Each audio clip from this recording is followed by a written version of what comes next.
Oi gente, aqui é a Isabela de Andrade do projeto Elas na Escrita e hoje eu queria falar um pouquinho desse livro aqui, ó, Os Testamentos, que é da Margaret Atwood. Vamos bater um papo?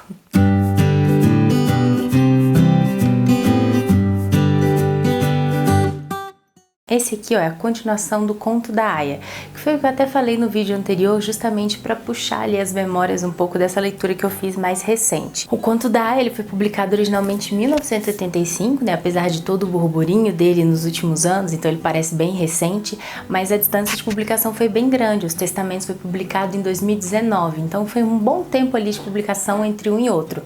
A Margaret Atwood até falou que o que motivou ela a escrever essa continuação foi justamente a curiosidade dos leitores do Conto da Aia, que sempre perguntavam o que aconteceu depois daquele regime, se Gilead foi derrubada, se as mulheres conseguiram voltar ao normal, o que aconteceu realmente ali dentro daquele espaço depois da narrativa original. Quando eu comecei a leitura, eu achei que ele não tinha sido ainda, ele não estava tão impactante quanto o primeiro, né, tão envolvente ali na primeira parte do livro, principalmente porque não tinha ainda muita novidade. Eu já conhecia aquela história, eu já conhecia Gilead, eu já conhecia muito o que aqueles personagens iriam fazer e como eles viviam, né? A gente não tem muita novidade no livro a respeito daquele universo. É aquela Gilead como a gente conhece, as mulheres como a gente conhece, né? Enquanto esposas, martas, enquanto aias, e os homens como comandante, olhos, e toda a opressão, o totalitarismo, tudo aquilo como a gente já conhece. As mulheres tentando fugir, as mulheres sendo subjugadas, sendo caladas.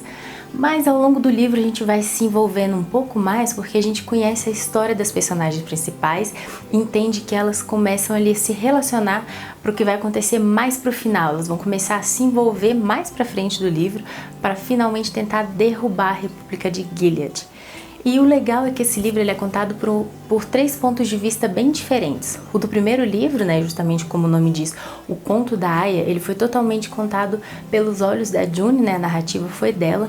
E esse aqui ele é contado por três personagens diferentes. A tia Lígia, que é bem presente no Conto da Aia, e mais duas meninas, que elas têm idade ali, elas estão na idade da adolescência, tem entre 14 e 16 anos, elas são adolescentes e a gente vai entender ao longo do livro que elas têm um parentesco. Para quem não leu ainda, eu vou dar um spoiler, elas são filhas da June, as duas, então a gente vai entender um pouquinho como foi para essa menina que cresceu no Canadá, já que a June conseguiu que uma delas fosse levada para o Canadá ainda bebê, saísse de Gilead, e como foi para outra que cresceu lá em Gilead, que agora já estava em idade inclusive de casar.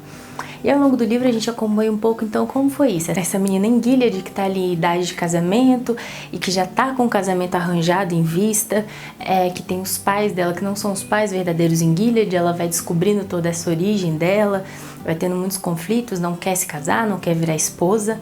Isso porque a gente percebe também que muitas meninas jovens em Gilead eram abusadas, né? O regime que foi criado para ser um regime muito religioso, muito bom, muito conectado com as leis divinas, a gente vai vendo o quanto ele se corrompe, quanto ele é cheio de coisas horríveis por baixo dos tapetes, cheio de abuso, cheio de crime, de segredos, de coisas escondidas.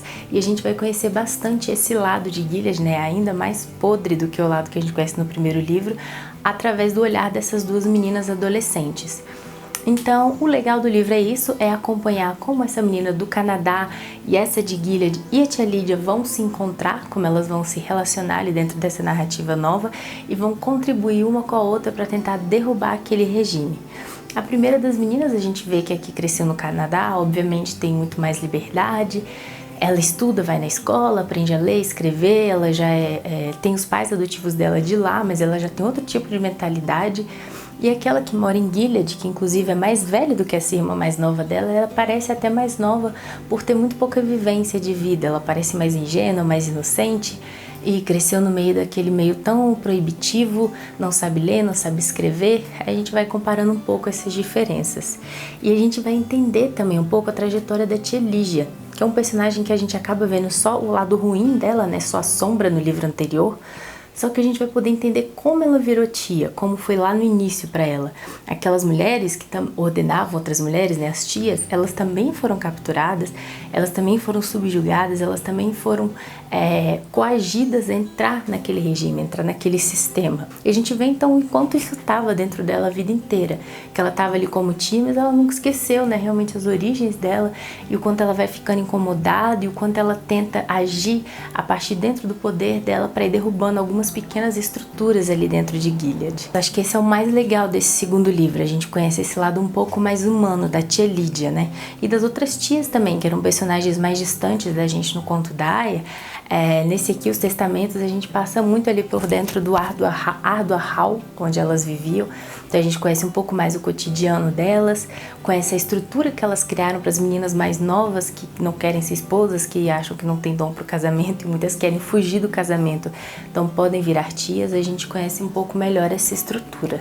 E aí, por esse lado é legal, mas ele não é tão impactante e não tem tanta novidade quanto o conto da Aya. Ele é realmente uma continuação do universo, uma explicação do que aconteceu depois.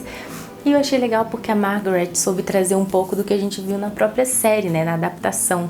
Que inclusive ela elogia bastante essa adaptação em série que foi feita para TV e que eu também adoro, que ela fala que foi muito fiel ao livro, foi muito bem feita, e ela conseguiu relacionar esse segundo livro com algumas das histórias que a gente viu nas próximas temporadas da série, porque a primeira temporada ela foi bem fiel ao primeiro livro e as outras elas já expandiram a história, a gente vai um pouco além do primeiro livro, e a Margaret jogou com isso. Acho que vale muito a pena a leitura pra gente conhecer um pouco como foi que Gilead continuou e como cresceram as meninas que nasceram lá dentro, né, ou que nasceram em outros países naquela época, o quanto a existência de Gilead revoltava aquelas meninas que eram de fora. Bom, e no final do livro ele ganha mais ainda, tem um salto bem legal que a gente fica ainda mais envolvida, já que essas três personagens principais se envolvem em uma missão, né, para tentar uma entra em Gilead, a outra tem que levar uma mensagem, elas têm que juntar para conseguir sair, ir para o Canadá, levar mensagens ultra secretas que foram juntadas ali para derrubar toda aquela estrutura. Então as três se envolvem em uma missão juntas e aí acaba ficando mais envolvente, é bem bacana esse final. A estrutura do livro, a partir do olhar dessas três, eles são divididos em pontos de vista diferentes. Então o das duas meninas a gente já entende que elas estão depondo ali, então a gente já entende que seria, né, um período diferente. Desde o início do livro a gente já imagina que Gilead caiu, porque elas são colocadas como testemunha 369A e 369B, quando as duas estão falando, né? A Nicole ou a Agnes, que é a que cresceu em Gilead.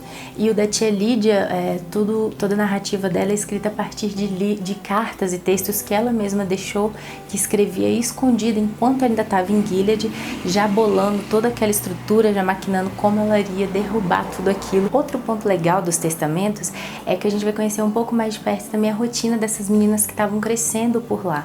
Como aquelas que viviam dentro de Gilead, elas não aprendiam a ler, não aprendiam a escrever, elas aprendiam bordado, e era ensinado para elas, por exemplo, que elas tinham um cérebro pior, ou menor, ou mais mole que o dos homens, porque isso ia criando meninas, então, desde a infância, que se sentiam subjugadas, que se sentiam menores, que se sentiam incapazes. E toda essa criação, né, esse ensinamento que passava para elas, fazia parte do jeito que eles encontraram para manter aquela estrutura, que era colocar todas as mulheres numa posição inferior, sem conhecimento e com uma sensação de impotência. Por exemplo, eu vou ler um trechinho agora, que era justamente a Agnes, essa personagem que cresceu em Gilead, essa menina que estava ali com seus 16 anos, e idade 15 ou 16 já para casar, ela contando um pouquinho então como era a escola, porque a gente tem uma ideia então do que eles achavam que era dever e função das mulheres. Tirar manchas de sangue era algo que deveríamos saber enquanto esposas, disse a tia Vidala, porque faria parte de nossos deveres. Teríamos que supervisionar nossas Martas para garantir que elas estavam fazendo certo. Limpar manchas de sangue e outras substâncias corporais era parte do dever feminino, o dever de cuidar das outras pessoas, especialmente crianças pequenas e idosos, disse a tia Esté, que sempre realçava o lado positivo das coisas. Este era um talento das mulheres, devido aos seus cérebros especiais, que não eram preciosos e concentrados como os cérebros masculinos, e sim suaves, moles, mornos, envolventes, feito quê? Ela não chegou a terminar a frase. Feito lama ao sol, pensei. Era isso que havia dentro da minha cabeça, lama aquecida. E era assim, então, que eles faziam com que as mulheres continuassem dentro daquela estrutura. Acho que é uma leitura então super válida, muito legal para quem gostou do Conto da Aia e quer entender um pouquinho mais desse universo, e para a gente continuar a repensar então e sempre dialogar sobre o quanto a gente não pode se sentir diminuído em relação aos outros. Acho que é o termo principal do livro. Espero que vocês tenham gostado e até a próxima então. Tchau, tchau!